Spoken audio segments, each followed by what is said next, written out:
A New Orleans detective needs some help catching a killer. He says evidence of Russell Teal's death is there, but one key piece of information is missing: the name of the suspect. Mike McDaniel met up with a detective today who hopes someone will come forward to help solve a years-long case and bring some justice to this family.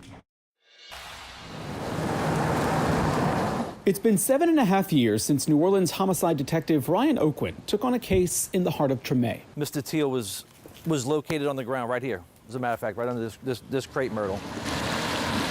It happened in the 1400 block of Governor Nichols Street. It was around 3:30, the morning of February 5th, 2018, during carnival season. Oquin says 44-year-old Russell Teal's body stayed there for about 8 hours until police showed up. People had walked by and maybe just assumed that maybe he was sleeping or maybe he was intoxicated, and they just kind of walked by him. Somebody laid a jacket on top of him at some point. Oquin says Teal fell to the ground after being punched in the face by this man, who he's been trying to identify ever since. Oquin says the suspect, who may go by the name Midnight, went through Teal's pockets and may have stolen a phone and money. We were able to kind of put all that together by looking at the surveillance video from the location where they started at and some neighborhood cameras in this block. Where they started was about a block away at the Empress Hotel on Ursuline Street. That's where Oquin says Teal had been staying while in New Orleans. The surveillance video shows the suspect and another man with a red backpack entering the hotel with Teal and then leaving.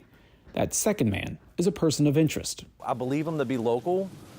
There's some audio on one of the videos, and just the dialect that the guy uses, the suspect uses, he sounds like he's local. This open homicide case is one of hundreds NOPD detectives are working to solve. It is frustrating. With the amount of evidence in this case, Oquin is asking the public for help. We know that this individual is the guy that did it.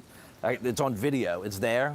Somebody knows who he is. I need a name. A name Oquin hopes will help bring closure to a family waiting for justice and close a case that stays on his mind. He died in the street, and he didn't deserve to die in the street at all. Mike McDaniel, WWL, Louisiana. So if those people look familiar to you, or if you know anything that could help investigators solve the case, call the NOPD or call Crime Stoppers. There is a $5,000 reward being offered for information that leads to an arrest.